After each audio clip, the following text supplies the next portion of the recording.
Izzuddin, dan pada hari ini saya dan rakan saya akan berbicara mengenai mazhab Maliki.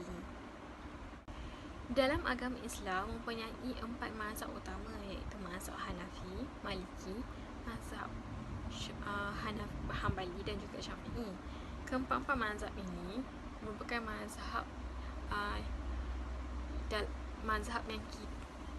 yang umat Islam ikuti dalam bahagian fiqh. Mazhab merupakan satu pegangan yang diikuti mengikut bahasa, manakala mengikut istilah pula adalah pandangan daripada seorang mujtahid dalam perkara furu' serta masalah yang bersifat ijtihad. Mazhab ini berfungsi dalam mengeluarkan hukum hakam dan halal haram mengenai satu perkara untuk diikuti oleh umat Islam pada sesuatu masa itu. Seperti kita tahu juga, setiap mazhab mempunyai seorang imam pengasasnya. Untuk mazhab Maliki, imam pengasasnya adalah Imam Malik bin Anas, atau lebih kenali sebagai Imam Malik. Imam Malik mempunyai begitu ramai murid, begitu ramai murid, malah ada dari Afrika dan juga Sepanyol. Mazhab Maliki ini pernah berkembang di Afrika dan Sepanyol juga, malah pada peringkat, tapi di peringkat awal, pada peringkat awal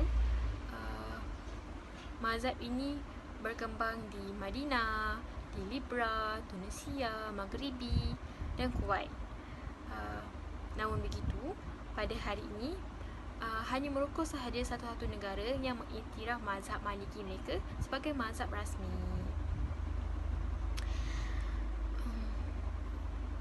Seterusnya, Imam Malik juga mempunyai begitu ramai guru, malah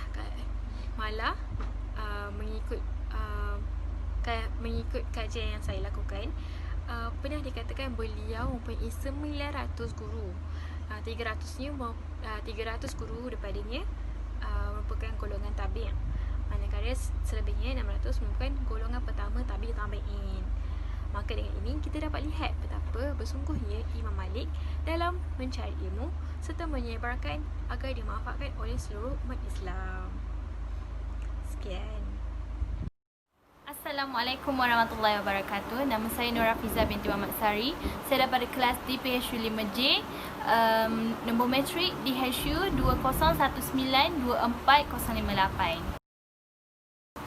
Okey, baiklah, saya akan menceritakan tentang riwayat hidup Imam Malik. Okey, pertama sekali, nama sebenar Imam Malik adalah Malik bin Anas bin Malik bin Abu Amir.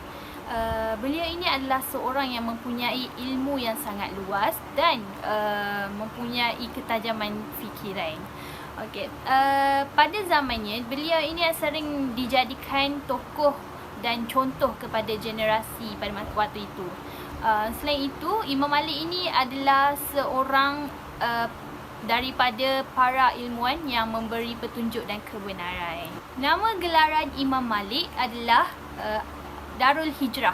Kenapa Darul Hijrah? Sebab beliau adalah imam yang dari negeri Hijrah, iaitu dari Madinah.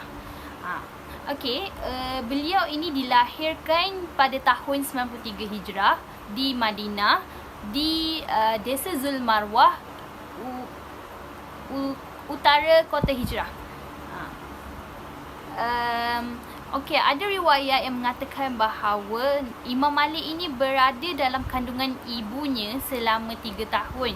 Dan ada juga riwayat lain mengatakan bahawa Imam Malik ini berada dalam kandungan ibunya selama 2 tahun. Seantara dua itulah. Di samping itu, Imam Malik ini dibesarkan dalam keluarga yang berilmu. Bapa, saudara dan datuknya semuanya ulama. Dan antaranya datuknya Malik bin Abu Amir, beliau adalah seorang ulama besar pada generasi tabi'in. Okey, begitu juga Imam Malik. Imam Malik seorang imam mujtahid mutlak yang terkemuka pada generasi tabi'in. Seterusnya, Imam Malik ini adalah pengasas mazhab Maliki. Okey, mazhab Maliki ini adalah mazhab yang kedua dalam 4 mazhab yang teguh dalam kalangan masyarakat. Imam Malik ini juga telah menulis sebuah kitab, iaitu kitab Al-Muwatta. Kitab Al-Muwatta ini adalah kitab yang kitab pertama yang menyusun hadis. Tambahan pula, Imam Malik ini telah menuntut ilmu bersama 700 orang guru. Antara gurunya ialah Imam Said Al-Maqdiri, Imam Amir Ibnu Abdullah Ibnu Zubair, Abdullah Ibnu Dinar dan lain-lain lah. Okey, Imam Malik ni sentiasa menetap di Madinah. Dia membesar di Madinah, menuntut ilmu di Madinah, menghadapi dugaan hidup di Madinah, mendirikan rumah tangga di Madinah. Okay, semuanya di Madinah, kecuali dia keluar daripada Madinah jika ingin menunaikan haji di Mekah. Okay. Dan yang terakhir sekali ialah Imam Malik, beliau wafat pada tahun 179 Hijrah. Okey, itu sahaja daripada saya, riwayat hidup Imam Malik. Sekian, terima kasih. Assalamualaikum warahmatullahi ta'ala wabarakatuh. Saya Nur Ain Jannah bin Abisan daripada kelas D PHU di Masjid, nombor matrik D HU 2019-23956. Baiklah, hari ini saya akan menerangkan berkenaan dasar-dasar hukum dalam mazhab Maliki.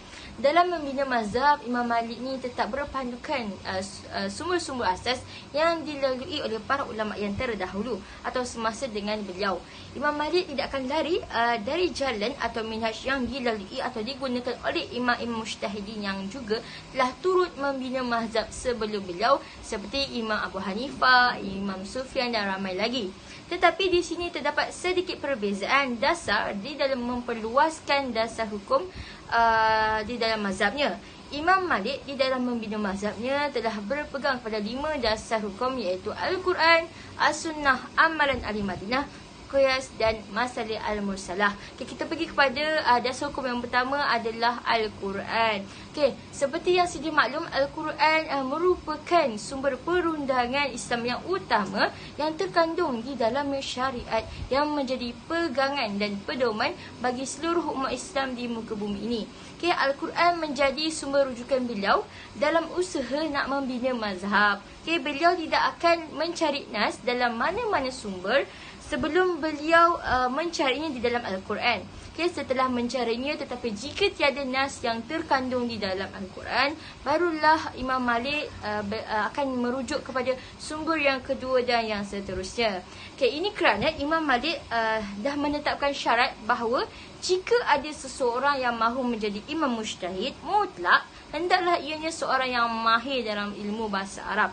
Okay, beliau berkata, aku tidak menjumpai seseorang yang mentafsir Al-Quran tiba-tiba dia tidak alim bahasa Arab, melainkan aku hukum dia dengan berat. Okay, Al-Quran ini juga merupakan sumber dasar yang pertama dipegang oleh semua imam mujtahid mutlak di dalam membina mazhab mereka sendiri.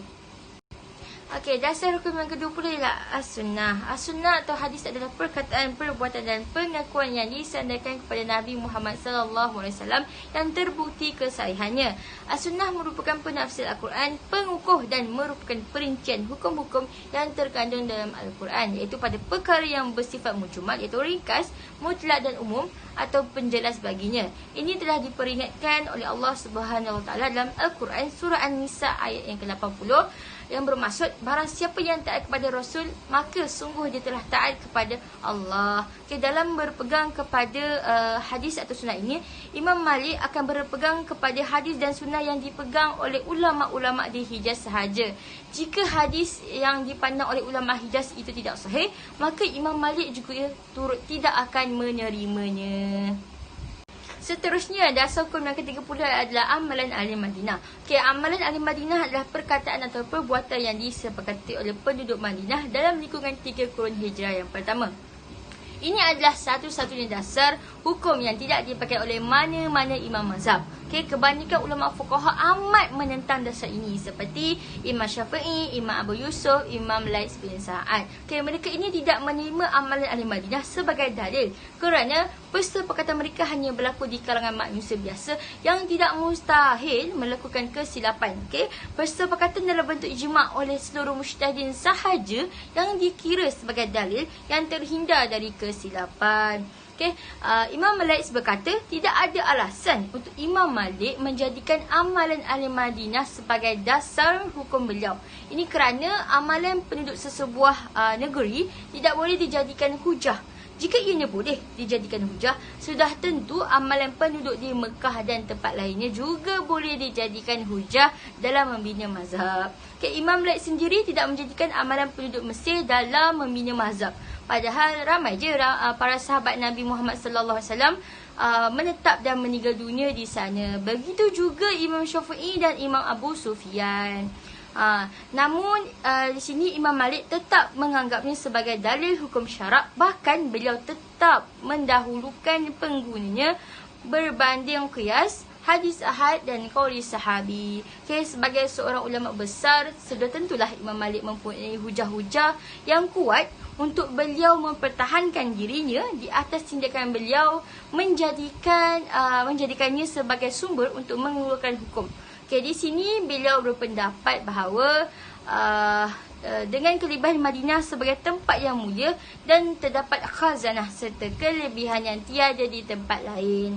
Okay, Imam Malik lebih menerima amalan penduduk Madinah berbanding hadis ahad.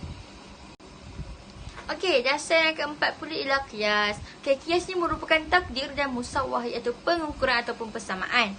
Dari segi istilah pula ialah menyamakan masalah yang tidak dijelaskan hukumnya dalam nas dengan masalah yang dijelaskan hukumnya dalam nas, kerana terdapat persamaan ilah pada kedua-dua masalah tersebut.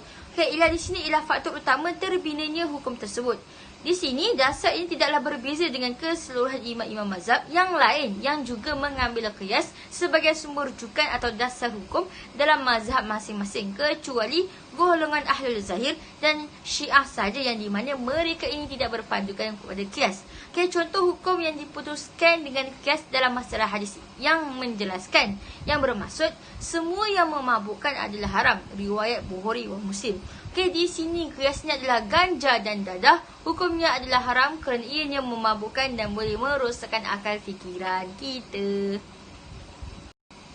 Dan dasar hukum yang kelima, iaitu dasar yang terakhir, ialah masalah al-musalah. Okay, masalah al-musalah ini merupakan salah satu hukum yang dicipta sendiri oleh Imam Malik, yang di mana ianya tidak menjadi kaedah atau dasar oleh imam mazhab yang lain. Ini juga dikenali sebagai istislah. Okay, masalah al-musalah ini ialah menentukan hukum sesuatu berdasarkan kepada kemaslahatan tertentu yang tiada ketentuan nas maupun ijma' yang menerima atau yang menolaknya.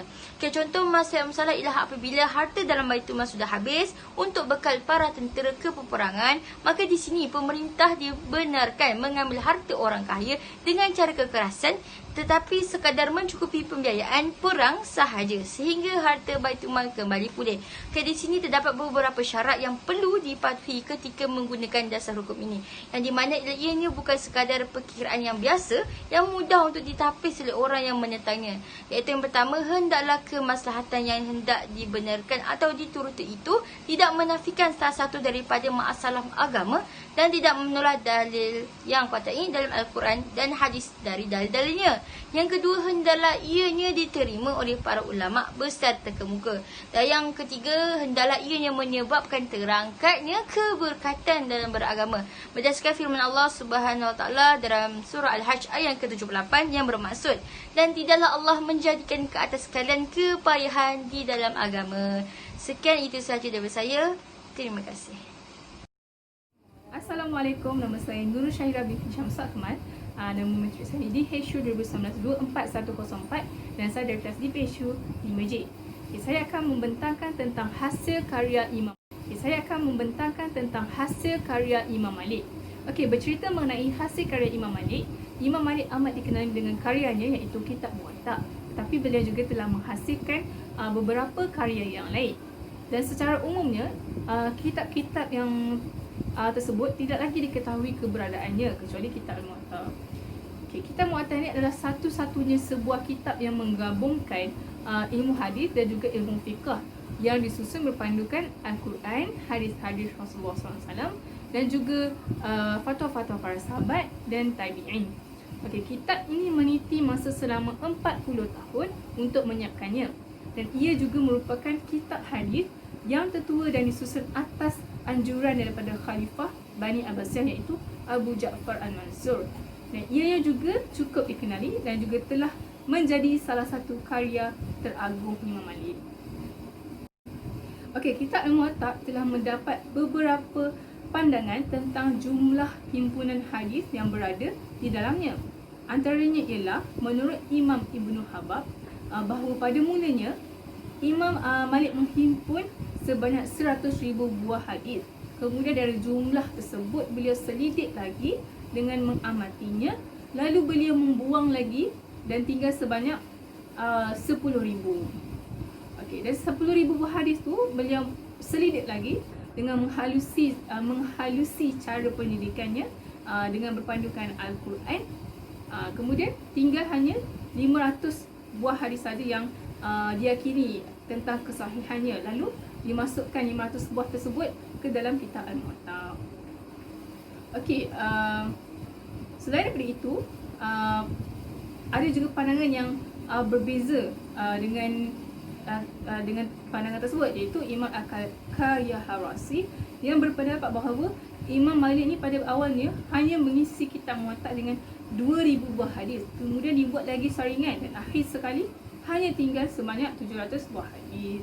Manakala Imam Abdul Hasan pula berpendapat Imam Malik hanya mengekalkan lebih kurang 500 buah hadis saja di dalam kitabnya setelah diamati matan ataupun isi hadis tersebut yang pada asalnya berjumlah 10,000. Okey, bukan itu saja, terdapat lagi beberapa pandangan tentang pengisian kitab Muwatta tersebut, tetapi perselisihan pandangan ini itu bukanlah macam satu percanggahan, tetapi ianya menunjukkan bahawa Imam Malik sangat teliti membuat pemilihan hadis-hadis Nabi SAW agar beliau dapat mengumpul hadis-hadis yang sahih saja untuk dimasukkan ke dalam kitab Muwatta. Okey, seterusnya penamaan kitab tersebut turut mendapat perbezaan pendapat ulama tentang kewujudan nama kitab tersebut ataupun alasan kitab tersebut dinamakan Al-Muwatta, walaupun nama itu sebenarnya berasal daripada Imam Malik itu sendiri. Okey, terdapat 3 riwayat mengenai sebab-sebab Imam Malik menamakannya kitab Al-Muwatta. Okey, antaranya ialah setelah Imam Malik selesai mengarang kitab tersebut, lalu beliau buntu untuk menamakan kitab tersebut, sehingga beliau memohon petunjuk kepada Allah Subhanahu Wa Taala untuk memberi petunjuk. Kemudian pada suatu malam beliau bermimpi melihat Rasulullah SAW dan baginda bersabda kepadanya, bentangkanlah ini ke seluruh dunia. Dan melalui mimpi tersebut Imam Malik mendapat ilham untuk menamakan kitabnya dengan nama Muwatta yang bermaksud tempat pembentangan ilmu. Okey, riwayat yang kedua pula mengatakan bahawa oleh sebab Khalifah Abu Ja'far Al-Mansur menyuruh Imam Malik supaya membentangkan kitabnya itu kepada seluruh umat Islam, lalu beliau menamakan kitab tersebut Muwatta sesuai dengan anjuran Khalifah Al-Mansur, walaupun Imam Malik itu sebenarnya tidak menuruti anjuran tersebut kerana tidak mahu memaksa umat-umat yang lain untuk berpegang kepada fahaman itu, sebab mereka telah pun berpegang kepada fahaman imam ikutan masing-masing. Okey, kemudian riwayat seterusnya pula mengatakan bahawa oleh kerana persetujuan dari mulut 70 orang gurunya yang menyuruhnya membentangkan isi kitabnya kepada orang ramai, lalu mereka berkata Muwatta yang bermaksud bentangkanlah, maka Imam Malik menamakannya dengan nama Muwatta. Okey, begitulah kisah penamaan kitab Muwatta daripada 3 riwayat tersebut. Seterusnya mengenai susunan kitab Muwatta, ia telah disusun berdasarkan kriteria kitab yang disusun oleh orang faqih terkenal, iaitu Abdul Al-Aziz bin Abdullah Majshum. Dan pada mulanya Imam Malik mengkritik kitab tersebut. Sebab apa? Sebab dia sebab dia berisikan fatwa, kerana beliau berkata bahawa susunan kitab tersebut mestilah dimulai dengan athar, kemudian diikuti oleh fatwa. Kemudian pada akhirnya beliau mengikut pola penyusunan kitab tersebut. Sebab tujuan beliau mengarang kitab tersebut adalah untuk memberikan tuntutan dan pedoman tentang hukum dan hadis, ibadah dan amalan yang sesuai dengan ijma' umat Islam dan sunnah yang berlaku di Madinah pada ketika itu. Dan hal ini juga sering mengakibatkan kesalahfahaman berlaku tentang kitab Al-Muwatta, sehingga kitab tersebut difahami sebagai kitab fiqh. Jadi secara ringkasnya, berdasarkan kitab Al-Muwatta ni, ia telah menjadi pokok bagi Imam Malik sendiri untuk membina mazhabnya. Jadi sekian itu sahaja daripada saya. Terima kasih. Saya Nuzlaika binti Muhammad Aruni dari kelas TPH 5L. Seterusnya saya akan menceritakan tentang perkembangan mazhab Imam Maliki. Pada mulanya, mazhab Imam Maliki ini hanya berkembang di kota Rasulullah SAW sahaja. Ini kerana Imam Maliki merupakan orang Madinah. Akan tetapi, mazhab Imam Maliki telah mula berkembang ke seluruh pelosok negeri setelah para murid Imam Maliki yang telah tamat belajar pulang ke negeri masing-masing dan telah mengajar apa yang telah dipelajari dari Imam Maliki kepada penduduk negeri mereka. Meskipun mazhab Imam Maliki ini telah berkembang ke kebanyakan negeri yang paling maju menganut mazhab Imam Maliki ini adalah selepas kewafatannya ialah Mesir dan Andalusia. Perkembangan mazhab Imam Maliki di Mesir, ia diriwayatkan bahawa orang-orang yang mula-mula memperkenalkan mazhab Imam Maliki ini di Mesir ialah sahabat Imam Maliki sendiri, iaitu Utsman bin Al-Hakam Al-Juzami dan seorang lagi tokoh iaitu ahli fiqh, iaitu Abdurrahman bin Yazid bin Yahya. Kedua-dua orang ini merupakan orang yang mengajar ilmu fiqh berdasarkan mazhab Imam Maliki. Sebelum para murid Imam Maliki pulang ke negeri mereka. Pulangnya para pendekar mazhab Imam Maliki, mulalah mazhab Imam Maliki ini berkembang luas dengan pesatnya di Mesir. Mazhab Imam Malik di Mesir terus berada di kemuncak kemegahannya, sehinggalah Imam Asy-Syafi'i datang ke Mesir pada tahun 198 Hijrah. Dan ketika itu, mazhab Imam Malik tidak dapat menahan serangan Imam Asy-Syafi'i, iaitu murid Imam Malik sendiri. Kehebatan Imam Asy-Syafi'i memberikan keyakinan kepada para ulama dengan hujah-hujahnya untuk menegakkan mazhabnya di kalangan penduduk di Mesir. Setelah berdirinya kerajaan Al-Ayyubiyah di bawah Sultan Salahuddin Al-Ayyubi, mazhab Imam Malik yang telah pudar kembali bersinar. Dan pada tahun 556 Hijrah, Sultan Salahuddin Al-Ayyubi telah mendirikan sebuah madrasah untuk para ulama mazhab Imam Maliki mengajar di sana. Dan madrasah itu dinamakan dengan nama Al-Qumhiyah. Baiklah, mazhab Imam Maliki telah menembusi sehingga ke bumi Andalusia. Dan ketika itu, penduduk di situ menganut mazhab Imam Al-Luza. Akan tetapi, apabila mazhab Imam Maliki telah dibawa masuk oleh pengikut Imam Maliki sendiri, iaitu Ziyad bin Abdul Rahman Al-Qutubi. Dan Imam Al-Uzza mula terdesak dengan mazhab Imam Maliki kerana dia mengacau keadaan, dia mengacau penganut-penganut yang menganut mazhabnya.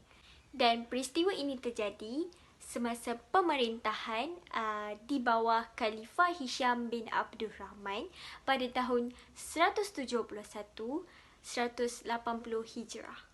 Khalifah Hisham sangat memandang tinggi terhadap mazhab Imam Malik.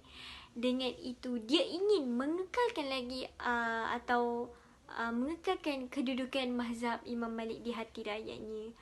Dengan itu, dia telah menguatkan pengaruh mazhab Imam Malik dengan melantik kadi atau hakim yang hanya menganut mazhab Imam Malik. Dan bila mana adanya para ulama yang sayang akan mazhab Imam Al-Uzza, ia telah disingkirkan atau dibiarkan tanpa sebarang jawatan sehingga pengaruh Imam Al-Uzza semakin merosot.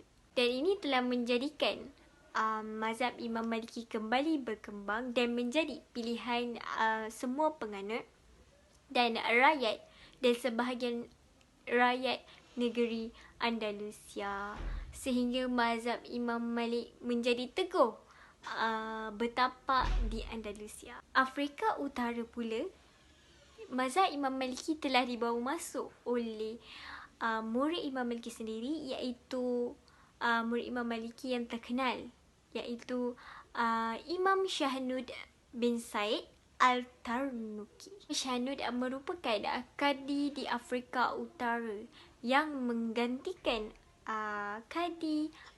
Kadi Asad bin Furat yang masyhur. Apabila Imam Shahnud terlalu taksub akan mazhab Imam Maliki, dia tidak mengangkat seorang pun atau dia tidak pilih seorang pun orang yang menjadi kadi di daerah tersebut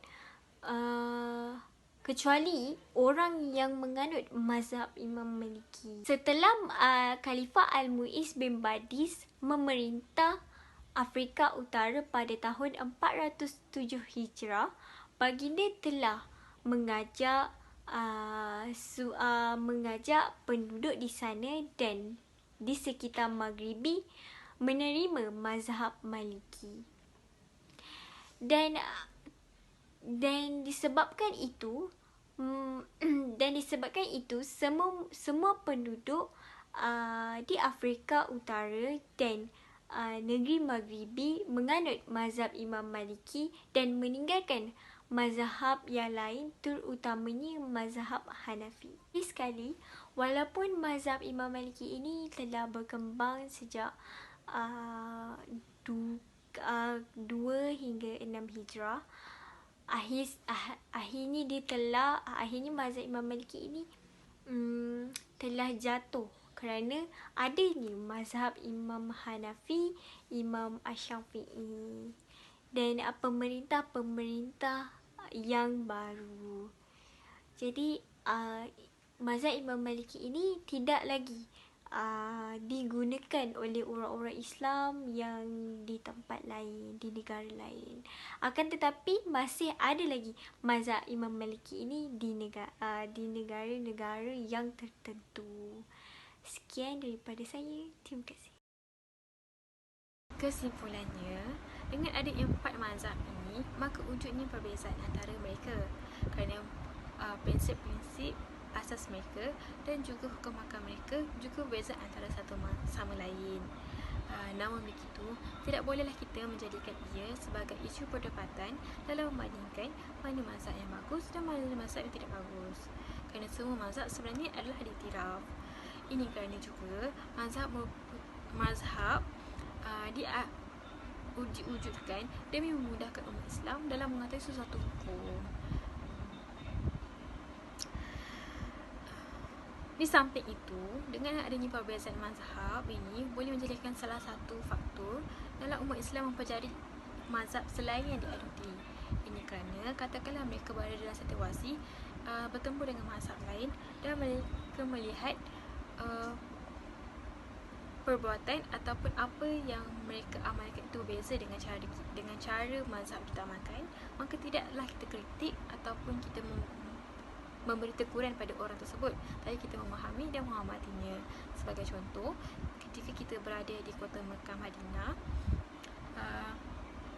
sebagai contoh, jika kita berada di kota Mekah dan kita dan semasa solat kita melihat imam tersebut dan semasa solat katakanlah imam tersebut tidak melafazkan ataupun membaca doa qunut, maka tidaklah kita nanti tegur imam tu. Sebenarnya kita tahu, oh, mazhab itu sebenarnya kita tahu yang okey, imam tu merupakan mazhab daripada sebagai contoh, jika kita berada di kota Mekah dan hendak menjalankan solat subuh, seperti contoh, jika kita berada di kota Mekah dan semasa menjalankan solat subuh, kita mendapati imam tersebut tidak melafazkan doa qunut, maka jika kita orang yang berilmu, maka kita tahu secara automatik yang bahawa imam tersebut merupakan penganut mazhab selain mazhab Syafi'i. Jadi tidaklah nanti kita pergi tegur dia pula. Secara tuntasnya, berlakunya perbezaan mazhab wujud kerana wujud juga manusia yang datang dari pelbagai negara, bangsa, warna kulit, budaya yang mereka amalkan. Jadi, umat Islam di seluruh dunia bebas memilih mana-mana mazhab di antara 4 mazhab ini untuk diamalkan dan diuntik oleh mereka. Sekian, itu saja daripada saya. Terima kasih.